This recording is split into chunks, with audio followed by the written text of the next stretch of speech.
So guys, I've talked about this before. I wanted to mention it again. This is not a sponsored video by Trucker Path. However, they did give me access to all the premium features of their app to test out and tell you guys all about it. And you know, I have been using this app for a very long time, and I'm so happy to be partnering up with them and working with them to help promote this app. Nice cool hat that they sent over to us, so thank you so much, Trucker Path. Appreciate it. So one of the new features on Trucker Path is actually the navigation. The navigation is awesome.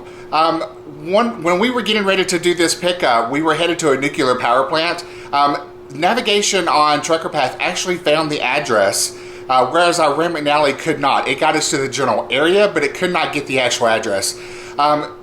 Trucker Path actually provides truck routing. So I know a lot of people out there, I've actually been told, they're like, oh, well, if I can't find it on my Ram McNally or my Garmin, I actually put it in Google Maps.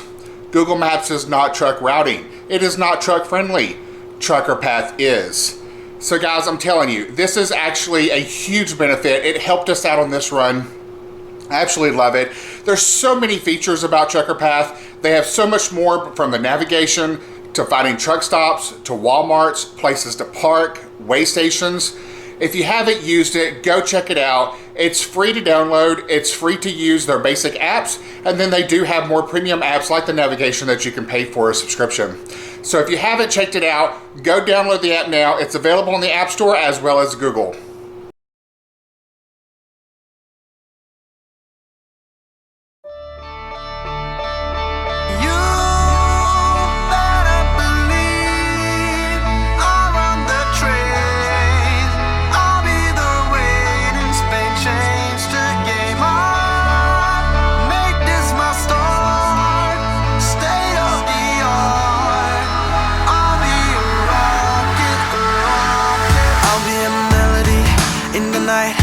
Like a rhapsody, out of spite. Give me a cue to start the show. Give me 1, 2, 3, let's go. Let me just reminisce for a change. Give you the genesis of my range. And when the whole world starts to fall, I'll be the one rising up, standing tall. They got me like uh-oh, uh-oh. They got me like uh-oh, uh-oh. They got me like uh-oh, uh-oh. They got me like uh-oh, uh-oh. What's up, everyone? Hope you all having a great day. We are back with another video. Yeah, it's been just a little bit since the last one when we went to the zoo and everything. Been doing some very high security government loads, so not really a lot that I could talk about or show on camera. So yeah, that's just why I haven't been recording anything. However, we are getting ready to go do a run today that is not high security, and it's something that we have not done in quite a while, so I thought I would hop on and tell you about it. So yeah, we are, let's see, we did our last run and delivered in Michigan. We were only about 180 miles away from Fort Wayne, Indiana. We had some stuff that needed to be fixed on the sleeper, as well as our reefer was giving us problems. If you remember a couple of videos ago, I did talk about going into Thermo King because we were having problems with that. They never could find anything, so we did, like I said, a few more runs and everything, and we started noticing that we were having diesel leaking on the passenger side, which is actually where they tapped into the tank to be able to run the line for the reefer. So we decided to go on down to Fort Wayne because they build a lot of trucks there, that Thermo King and everything, as well as in Columbus, a lot of these expediter trucks. So we figured they would be the best people to go to have this looked at. We made our way down there. We went to Bolt first. While we were at Bolt, we actually had a water leak in the shower. We believe it was the line going into the toilet, the flusher. And so we were constantly having water in the bottom of the shower. The nice thing about that, though, is with the Bolt sleepers in this shower, we have like a grate that goes over the bottom of the shower. So you're never standing on the shower floor, which is really nice. And if you've seen my truck tour video, you'll know what I'm talking about. So we never had to worry about standing in water or anything like that, and we could still use the bathroom. It's just there was a constant thing of water in the bottom of the shower. So we would always have to make sure we left the drain open so that it could drain out and not fill up. So we got that fixed. Kind of find out it was a couple of the clamps inside of the toilet for the fresh water going in for the flusher. He said they were really loose, so he actually tightened those up and replaced a couple of them. So we got that done. Another thing that we had to have done was the fan in the bathroom. Every time we turned the fan on, it would blow a fuse, and we couldn't understand why it was doing that. So he actually got to messing around with that, said he couldn't find anything wrong, and he had the fan on, and he had took the switch out of the wall, and when he went to put it back in, it shut the fan off, and he was like, wait a minute, I didn't turn that off. So kind of find out it was one of the hot wire going to the switch. It was pressing up against the side of the wall, and it was shorting out and causing it to cut off and blow the fuse. So we got that fixed, and then the final thing that we had to have done at Bolt was we had no heat in the sleeper when we first got the truck. So if you remember that video way back when I had to crawl under the sleeper and turn like the water valve off back there, which caused us to have no heat. So because it stops the flow of the coolant to the back of the sleeper. But we had AC. Well, we needed to get that fixed because now we're starting to go into winter. We've already hit a couple places where it's getting cold, and we have no heat back there. So we had to have that line fixed. They evidently they had them switched, the crossover lines or something back there. So he was able to switch those around. Now we have heat and AC in the sleeper. So we had all of that done at Bolt, and then we decided to run over to Thermo King because we were having the issues with the reefer and the fuel leaking on the passenger side. So Dennis up at Thermo King in Fort Wayne, awesome guy, knows his stuff out inside and out. I mean, this guy is amazing. And yeah, so he was able to find the leak. The suction line coming out of the fuel tank was actually so loose. He said he had to tighten it up about 12 to 14 turns. He said he literally could just pick it up out of there. So we don't know what the hell happened there. But yeah, he got that tightened down. That's what was causing the fuel to leak and spill all over the side of the tank. And we got that done. And then he also changed a bunch of settings. This truck came out of Columbus, Ohio. Evidently, they did not go in and turn like our precision temp control on in the settings and the reefer and a few different things like that should have been on. So Dennis went in, set all of that up, made sure everything was correct in the way it should be, and he said we should have no problem. So that's a big plus. Look, reefer freight is our bread and butter out here. If you're in FedEx Custom Critical, that's where we do the majority of our freight. So having that reefer running top notch is a huge priority. So I was very happy that we got all of that done. We got everything done in one day, which was amazing. And yeah, so then we got dispatched while we were sitting there at Thermo King having all this done.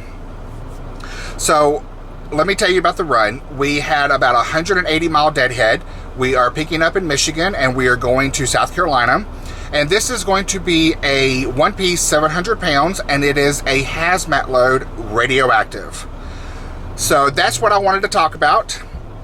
We have not done radioactive in quite some time. Being DOD, we do quite a few explosives and things, but I haven't done radioactive. So it's been a while since we've done it. I'm probably going to have to brush up on a couple things. I've already been reading up on some manuals and stuff that we got from FedEx just to make sure that I am 100% clear on what I got to do. Radioactive is one of those things where they're kind of strict. There are certain states that does have certain routes that you have to take. Georgia has certain routes for radioactive. I believe there's another one, but I can't think of it off the top of my head. So likely we're not going through any of those states, so we shouldn't have a problem there. I know Georgia, you do have to get a special permit to drive on certain roads with radioactive. So there's a few extra steps you have to take with radioactive. So yeah, I'm just going to basically brush up, which I have brushed up on a few things, the materials that we got from FedEx. And then I'm also just going to make sure that dispatch goes over everything with me on the phone to make sure I have all my P's and Q's in order and all my I's dotted and my T's crossed. Don't need to be getting stopped and getting any violations. So yeah, this is one piece, 700 pounds. It's not reefer or anything like that. This is delivering straight through. We deliver first thing in the morning, which is a Saturday, but it is confirmed. And then right after that, we are actually going to run by our house, grab our mail, and then we are pre-dispatched picking up Monday. So we will have a little bit of a deadhead to do on that one.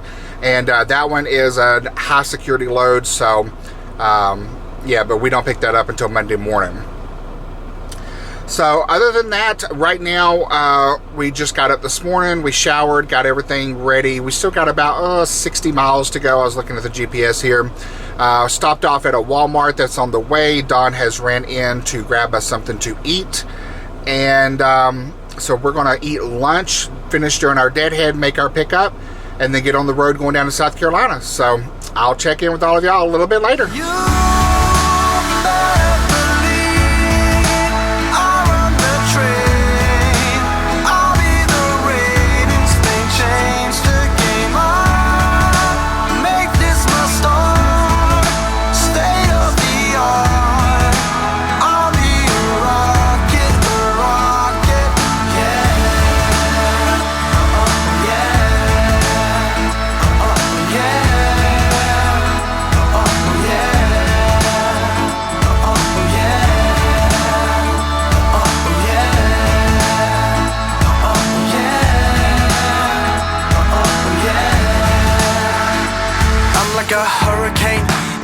Supersonic like an aeroplane, far away. As soon as I drop the beat down low, everybody knocking me some more.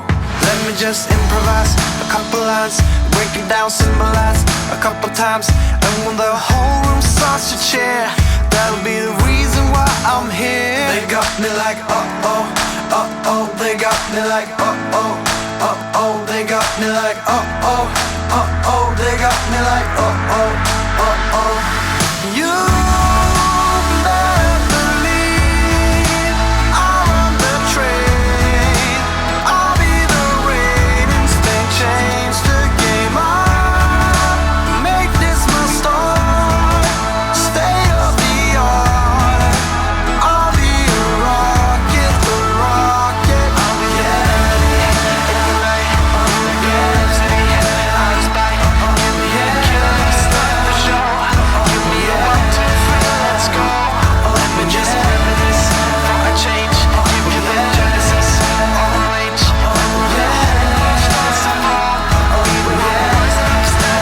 Hey guys, well, tell you what, this was the easiest pickup we have ever done on a nuclear power plant ever.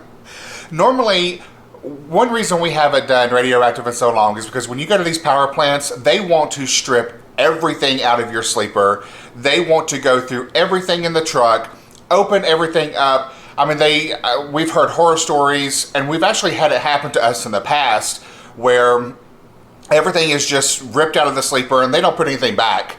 And I understand the security behind it, all for it, but it's just also aggravating. And so that's one reason why we hadn't done radioactive in a while. Now, we went ahead, did this run because it was paying really good, and it got us towards our next pickup because we had a huge deadhead for our run, and then this one kind of filled in some of the gap to cut down on that deadhead and give us a little extra money and another run count for the new dispatch system, the way FedEx is doing it. So we actually got there and we went in for our pickup, no security, drove right onto the lot, went right up to the building, loaded us, got us secured. We were out of there. It was the easiest pickup from a nuclear power plant we have ever done. I wish all of them could be that way. But yeah, so I wanted to talk a little bit about the whole process of radioactive and everything else, but you know, we didn't really experience all that. So it was a really super easy pickup. And like I said, this actually got us towards our next pickup, so that way we didn't have such a big deadhead, and also gave us another run count, so that's why we did the run. As you can see, we are now home. After we delivered, we are on our way to our next pickup, which I'll tell you about that in the next vlog. But this ran right by our house, so we actually got to come home for one day, do some laundry, sleep in our own bed, take a shower without wearing shoes, and yeah, just kind of have one day here at the house to get our mail and relax a little bit. And then we head out bright and early tomorrow morning to go to our next pickup. And then we are already pre-dispatched on another run after that. So I'm working on another one after that one. Hopefully we get it. But yeah, we're just trying to stay moving as much as possible. So yeah, guys, like I said, we are at home. This was a super easy run. It was a quick 700 mile overnight. And yeah, it was the easiest nuclear power plant pickup we have ever done. So we were super happy and super thankful for that. But guys, that's about it for this video. I'm going to go ahead and wrap things up here. Thank you so much for watching and subscribing. As always, if you liked the video, please give it a big thumbs up. Hit that subscribe button if you haven't joined the family already. And as always, keep those wheels a-turning. And until our next video, take care, everyone.